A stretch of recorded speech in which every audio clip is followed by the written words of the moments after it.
चलिए देखिए, पढ़ लीजिए आप। एक पहली स्थिति हो गया है ना, एक बार जयकार लग जाए। पहले जब वस्तु अनंत पर हो तो प्रतिबिंब की स्थिति कहाँ होगी? प्रतिबिंब का आकार क्या होगा? वस्तु से। प्रतिबिंब की प्रकृति जब वस्तु फोकस पर स्थिर हो, जब वस्तु कहाँ स्थिर हो? फोकस पर। तो प्रतिबिंब की स्थिति कहाँ होगी? प्रतिबिंब की प्रकृति प्रतिबिंब का आकार क्या होगा? चलिए ठीक है, अब आगे देखिए, हमें क्या पढ़ना है जी? तीसरी स्थिति। क्या पढ़ना है? तीसरी स्थिति। तीसरी स्थिति में देखिए, देखिए जब वस्तु कहाँ स्थिर हो जी? जब वस्तु अनंत कहाँ हो?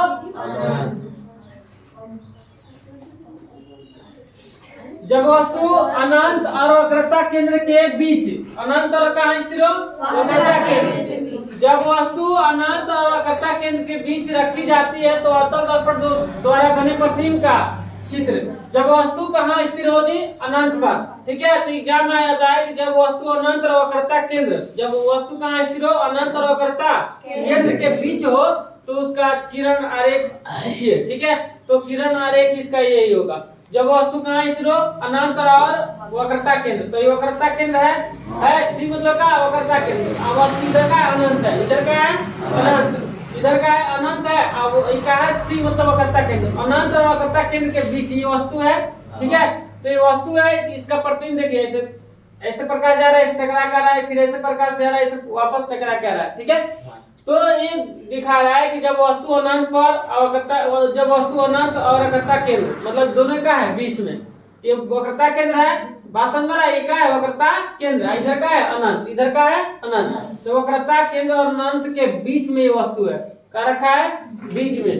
अनंत और वक्रता सी मतलब वक्रता केंद्र के बीच कोई वस्तु हो तो उसका प्रतिबिंब कैसे बनेगा? ठीक है, तो यहाँ देखिए, प्रतिबिंब की स्थिति क्या होगी? प्रतिबिंब का है वस्तु की स्थिति। वस्तु कहाँ स्थिर है? अनंत और वक्रता केंद्र के बीच। वस्तु को अनंत और वक्रता केंद्र के बीच रखेंगे तो प्रतिबिंब की स्थिति कहाँ बनेगा? वक्रता केंद्र और फोकस के बीच। देखिए यहाँ सी और एफ है, सी मतलब वक्रता केंद्र, एफ मतलब फोकस। बात समझ रहा है? तो फोकस के बीच बनाया कट रहा है ना जी। तो यहाँ देखिए वही प्रतिबिंब की स्थिति, प्रतिबिंब कहाँ पे जाकर बनेगा? वक्रता केंद्र और फोकस के बीच। और प्रतिबिंब की प्रकृति क्या होगा? वास्तविक और उल्टा। प्रतिबिंब की प्रकृति वास्तविक और उल्टा होगा, ये सेम टू सेम रहेगा।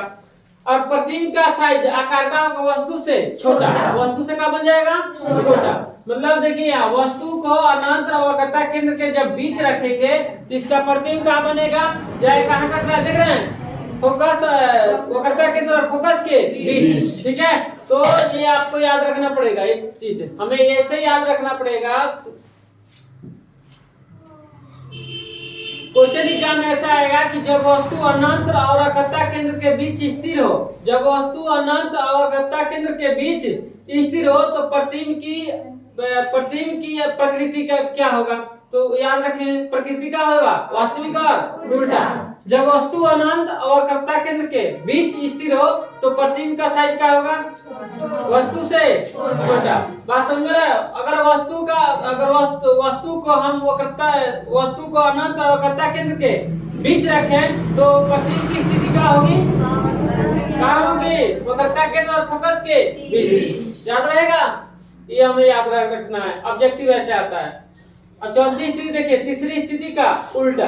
तीसरी स्थिति क्या है? उल्टा। अब देखिए इसमें क्या है? चौथी स्थिति की मतलब तीसरी स्थिति में क्या था जो हम पढ़े थे उसका क्या है? उल्टा है। ठीक है, चौथा स्थिति में जब वस्तु को कहाँ रखें? फोकस और फोकस। जब वस्तु को फोकस और वस्तु के केंद्र के बीच रखा जाए। अब इसमें क्या है? वस्तु को कहाँ रखना है? वक्रता केंद्र और फोकस के बीच। ठीक है, जब वस्तु को केंद्र और वस्तु के फोकस ना जी, गलती लिख दिया।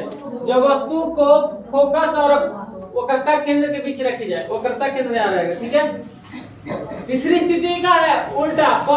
तीसरी स्थिति का होता है, तीसरी स्थिति में क्या था? जब वस्तु कहाँ रख रहे थे? अनंत। जब वस्तु को अनंत और वक्रता केंद्र के बीच यही रख रहे थे तो उसका चित्र कहाँ बन रहा था?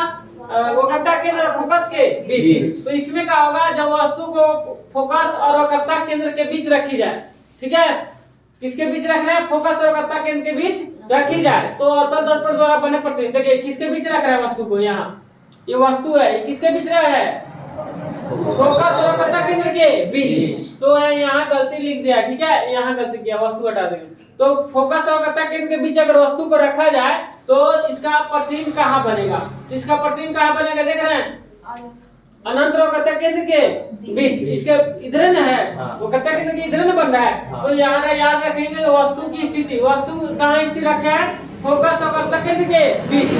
ये गलती किया, देख रहे हैं, वो कर्ता केंद्र है, किसके बीच है, वो कर्ता केंद्र, यहाँ का लगाएंगे वो कर्ता केंद्र, ठीक है। तो क्वेश्चन में आ जाता है कि वस्तु को अगर हम फोकस और कर्ता केंद्र के बीच रखें तो प्रतिबिंब की स्थिति क्या होगी, अनंत और कर्ता केंद्र के बीच, ठीक है। वस्तु उल्टा है, तीसरी स्थिति का है उल्टा। तीसरी स्थिति में क्या था, फिर समझिए कि वस्तु को अनंत और कर्ता केंद्र के बीच रखें तो उसका प्रतिबिंब कहाँ बनेगा, वक्रता केंद्र और फोकस के बीच। अब उल्टा हो गया कि वस्तु को फोकस और वक्रता केंद्र के बीच रखें तो प्रतिबिंब कहाँ बनेगा, उसका प्रतिबिंब की स्थिति क्या होगी, वो अनंत और वक्रता केंद्र के बीच। प्रतिबिंब की प्रकृति क्या होगा, वास्तविक और उल्टा। अब प्रतिबिंब क्या होगा, वस्तु से बड़ा।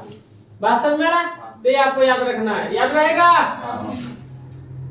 देखिए तीसरी स्थिति में एक बार और, तीसरी स्थिति यही है, जब वस्तु कहाँ रखा था, अनंत और वक्रता केंद्र के बीच है। तो तीसरी स्थिति में अनंत और वक्रता केंद्र के जब बीच रखे हैं तो प्रतिबिंब की स्थिति क्या होगा, केंद्र वक्रता केंद्र और फोकस के बीच। वास्तविक और उल्टा बनेगा, प्रकृति और साइज का होगा इसका वस्तु से छोटा।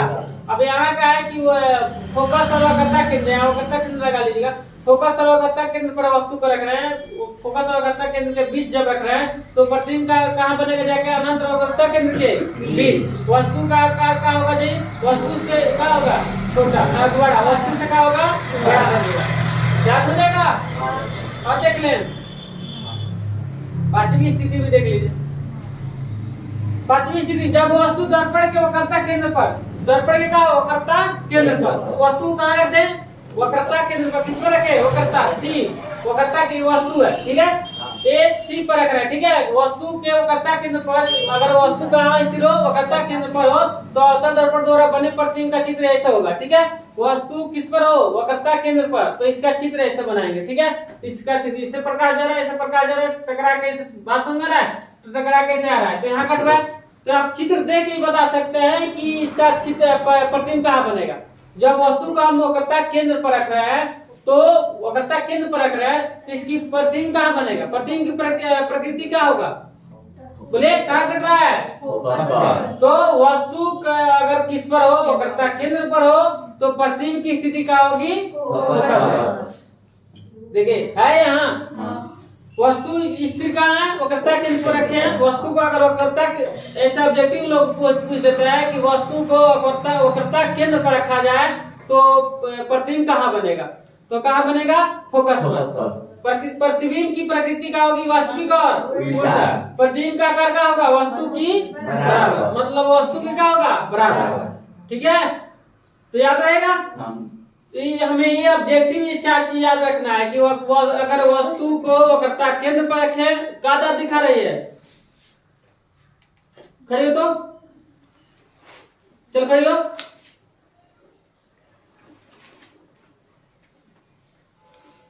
हाँ खड़ी रहो, दांत दिखाया, सब कोई देखे हो करेगी। उसी समय सब समझा रहे हैं, पूछने पर ही मुंह लटका लेगी, क्या दांत दिखा रही थी,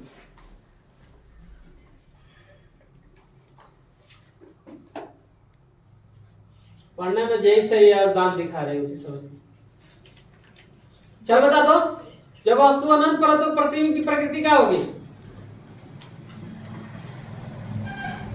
हो गया, मुंह लटक गया,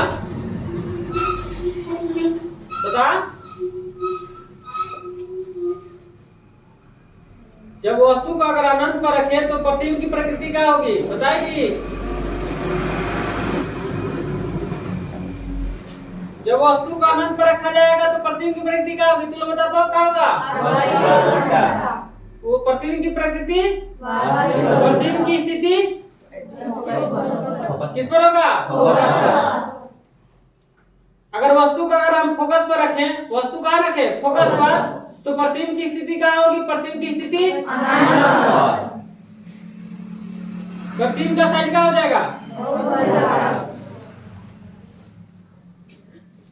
वही समझा रहे, दांत दिखा रहे, खड़ी रह। जब वस्तु को देख किस पर रख रहा है जी? वक्रता केंद्र पर। तो जब वस्तु को वक्रता केंद्र पर रखेंगे तो प्रतिबिंब की स्थिति क्या होगी? फोकस पर। ठीक है।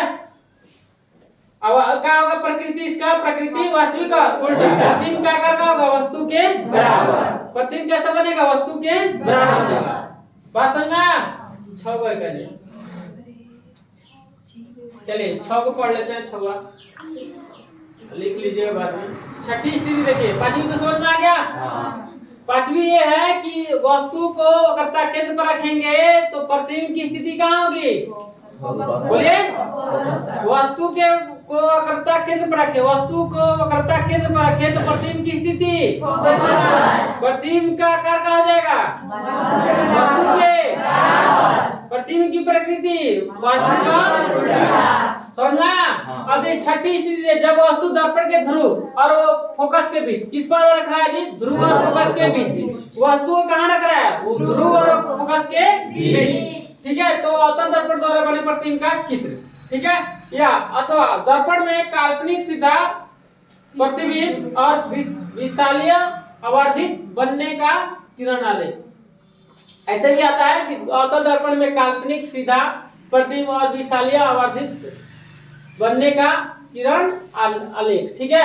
अब देखिए वस्तु को कहाँ रख रहा है? ध्रुव और फोकस के बीच। ये ध्रुव है, ये क्या है? फोकस। इसके बीच क्या है? वस्तु है। तो आप बताइए, जब वस्तु को ध्रुव और फोकस के बीच, यहाँ लिखा है ना जी, वस्तु को ध्रुव और फोकस के बीच। तो ध्रुव और फोकस पी मतलब पोल होता है। ध्रुव जिसको ध्रुव को किससे सूचित करते हैं? पी से। तो ध्रुव और फोकस के बीच अगर वस्तु को रख रहे हैं, ठीक है, तो प्रतिबिंब कहाँ बनेगा? बताइए कहाँ बनेगा? बोले आप ही बताइए कहाँ बनेगा? कहीं कट रहा है यहाँ? इससे जब वस्तु से प्रकाश निकल रहा है तो कहीं कट रहा है? नहीं। तो इसका क्या होगा?